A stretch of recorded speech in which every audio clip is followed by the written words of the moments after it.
Hello everybody, hola, namaste and welcome to my channel as always. First of all, I'd like to apologize for the light in the background. Unfortunately, it's too cloudy today, so since I don't have professional lighting, I had to put the tube on. So sorry about that. So we are continuing the series of Vishwanathan Anand's best games. This game is between Vishwanathan Anand and Gata Kamsky played in 1995. So let's jump right into it. Anand here was white and Kamsky was black. So let's see what happened. Anand opened with e4. We have e5, knight f3, knight c6 and bishop b5. So Anand goes for the Ruy Lopez opening.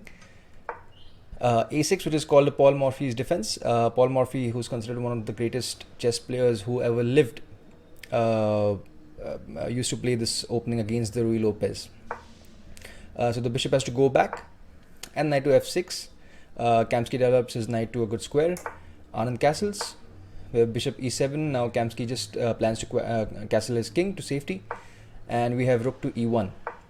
We have b5, which is a very standard move in the Ruy Lopez. You want to push this bishop back by expanding on the queen side. So the bishop has to drop back. Bishop comes to b3. And d6 now with the idea of either opening up this diagonal for the bishop or maybe fianchettoing it. So Anand plays c3 with the idea of pushing d4 at some point, and Kamsky just castles. We have h3 now. h3 is a very useful move in this position because it takes away the g4 square from the knight and from the bishop. You especially don't want the bishop to come to g4 and pin this knight to the queen. So it's a very useful move. And bishop to b7. Now, as you can see, because this diagonal was this g4 square was taken away from the bishop, it probably did make sense for Kamsky, but maybe he should have tried to develop it to d7 or even e6, trying to trade the bishops off, because as you can see, this game is entirely about this poor bishop on b7. So Anand continues with striking the center with d4, and Kamsky replies with moving the rook. We have knight bd2, the strongest move in the position, and bishop goes back to f8. Now, as you can see, the bishop retreats so that the rook has a semi-open file. It gets some access on this file. At the same time, you're adding a protector to the g7 square in case there is any attack on the king side. So Anand strikes on the queen side now because he's got decent control over the center, so he focuses his attention now to the queen side. Kamsky pushes h6. Now the bishop comes back at some point. Now, as you can see, basically the idea of this is Anand would like to push b3 and develop the dark squared bishop to b2, and then this bishop pair will be extremely powerful. Bishops are extremely powerful when they are adjacent to each other, which is what Anand plans to do in this position. So Kamsky finally captures on d4. Anand takes back, and now you can see Anand has tremendous center control. These squares are completely under Anand's control. So Kamsky goes after Anand's light square bishop because, as you can see, this bishop eyes, it's a beautiful sniper across this diagonal. So Kamsky would like to eliminate it as soon as possible, but Anand says no, thank you. I'll just move my bishop back. And now this knight actually looks funny because it's all the squares of its influence are actually covered by this bishop, and this is also taken by the rook and the bishop. So at some point he'll have to probably move it back. So queen d7, developing the queen nicely. And we have b3 with the same idea which I told you about, trying to develop the bishop to b2. And we have g6. Now Kamsky's plan is very simple. He knows that Anand plans to put his bishop on b2, so he would like to challenge Anand's bishop by placing his own bishop on the g7 square. So Anand goes for it, Kamsky goes for it, and we have queen to c1 with the idea of adding defense to this bishop on b2, because in case if there is any strike in the center, for example, if d5 is pushed and the knight moves, the black bishop can maybe target Anand's bishop. So a very nice proactive move, at the same time putting some pressure on the c7 pawn. And Kamsky removes the threat of the c7 square by moving his rook. And we have bishop to c3 now attacking this knight. And finally, after a lot of thought, Kamsky pushed c5, which he should have probably pushed before, because as you can see now, it's kind of he's given Anand quite some play in the center and also on the queen side. So Anand pushes d5, and now as you can see, because this bishop is developed on b7, it is completely locked out of the game, at least at the moment, which is why I said it was probably better to put it on either d7 or e6 with the idea of trying to trade off the white's light squared bishop, and it started raining. Anyways, so queen moves to e7, now putting pressure on the e4 pawn, and knight goes back to f1 with the idea of placing it on e3 and then trying to put more pressure, more support on the d5 square at the same time, as well as even g4 with the idea of maybe trading off this f6 knight, which is a good defender for the black king. So the knight goes back. Now Kamsky's plan is simple. He wants to trade off at least one pair of bishops and remove some tension. So Anand captures, king captures, and we have knight to e3 as planned. And Kamsky pushes h5 in this position. Queen comes to d2. Now further adding protection to this d5 pawn, at the same time pressuring this knight, so in case c4 is played, it's going to be game over because Anand can just capture the knight. Moving on, the king goes back. You don't want to keep your king on this weak g7 square, as the queen is on the dark. It has got access to the dark square, so always a good move in this position. Anand captures on b5. Kamsky captures, and now as you can see, even though Kamsky has these 3 pawns, this b5 pawn is weak, this d6 pawn is also weak, and the biggest thing is the rook has got an entire open file. So probably after Anand's next move, Kamsky should have replied with rook to a8, but that did not happen, and as you can see, Anand completely took advantage of that. So Anand, after the last move, Anand was asked about this, how did he manage to win this game. So he said, you know what, I thought about this position for quite some time, and then I realized that knight to d1 actually makes a lot of sense, because the knight will now jump to c3, from where it will try to come to b5, and then it can even attack the d6 pawn. So this game is about this active knight and this poor bishop on b7. So Anand played the best move in the position, which was knight to d1, and like I said, probably Kamsky should have challenged the white rook by playing rook to a8, but he played knight a6 instead, moving the knight away. Knight comes to c3, and Kamsky takes care of the weakness on the b5 square by pushing b4. So Anand jumps immediately, and Kamsky retreats the knight back to c7, now challenging this knight. So Anand develops his bishop now.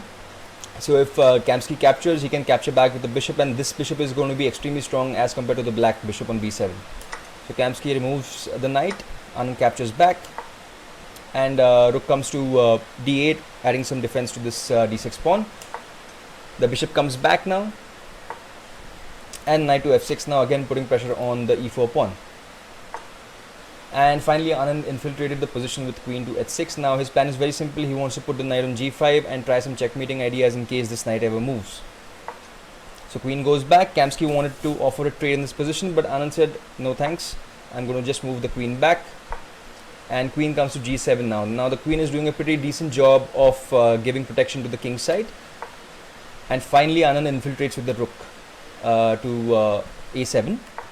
Now again, in this position, unfortunately it's too late for black to play something like rook a8, because you just lose the bishop. So now the rook comes to c7. It's unfortunately a forced move, and now Anand plays bishop a6, now putting a double attack on the bishop. So the other rook has to come into the game. And now if you see, look at this position. I mean, these two poor rooks are just babysitters for this lazy bishop on b7. I mean, this bishop is played only one move, which was moving from his original position to b7, and it's done absolutely nothing, and now it needs, you know, two rooks to try and protect it. So very sad position for black. And finally Anand gets the break in the center with e5. Now if for example, if Kamsky tried to capture this pawn, that would be completely losing, because you would just push d6 in this position, and now as you can see, these two squares are taken. If the rook moves here, then you capture with the knight, and this is curtains, because the rook has no square. He'll have to capture here, then you just capture the bishop. So that is not possible, which is why after e5, Kamsky retreated with the knight, now adding some protection to the d6 square. And now just a simple trade by Anand, captures, takes, and now finally the queen jumps to d8 with the idea of putting pressure on the d6 pawn as well as the undefended knight. So the only move which protects both the threats, protects black against both the threats, is queen back, which defends the knight, also the pawn. But Anand now just moves the other rook. As you can see, this open file was completely destructive for Kamsky, and Anand took complete advantage of that. So the knight moves, and queen moves as well. So in this position, obviously Kamsky wanted to play the queens, but this, in case there are any beginners watching, as you can see in this position, black does not control a lot of space. White is the one who is the aggressor and has a lot of space advantage. So in this position, it makes sense for black to try and trade the queens off and try to force an endgame and hold it.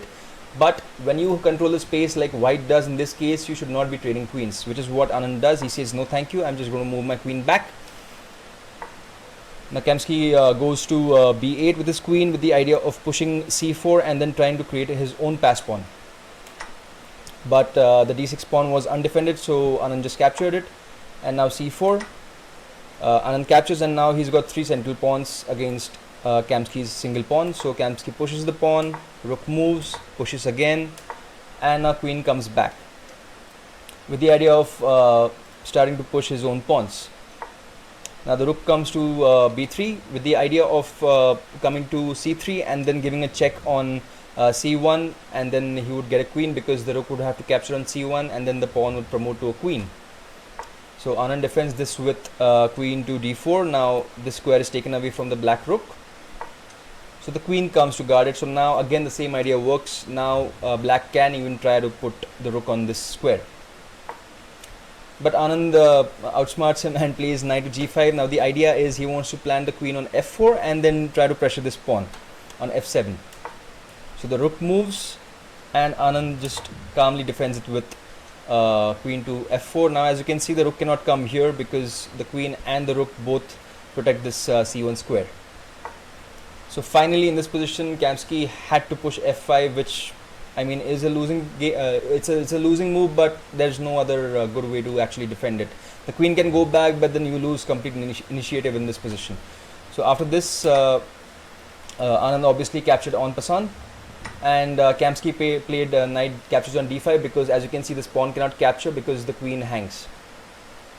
But then after f7 check, Kamsky in fact in this position had to resign the game because now there's nothing to do. If say the king moves to g7, then you just promote to a queen with check. Queen will have to capture, and then you fork the king and queen with a very nice check and you win the game. Check, you capture, and now you're threatening checkmate on g7. Also knight g5 is also checkmate. So maybe black can try rook to c1, but then you just move the king, and even if black captures, this is checkmate. So this was a completely lost position, and unfortunately in this position Kamsky had to resign the game. So yeah, I hope you guys enjoyed this. This was the third video in the Vishwanathan Anand series. Sorry about the sound, unfortunately it's raining, and like I said about the lighting as well. I'll try to fix those issues. So yeah, we'll be continuing the Vishwanathan Anand series as well, and I've also made a new series on chess opening traps and tricks. So if you guys like that kind of stuff, please do check the content out. I'll put the links in the description below. So hope you guys enjoy this, and I'll see you next time. Cheers.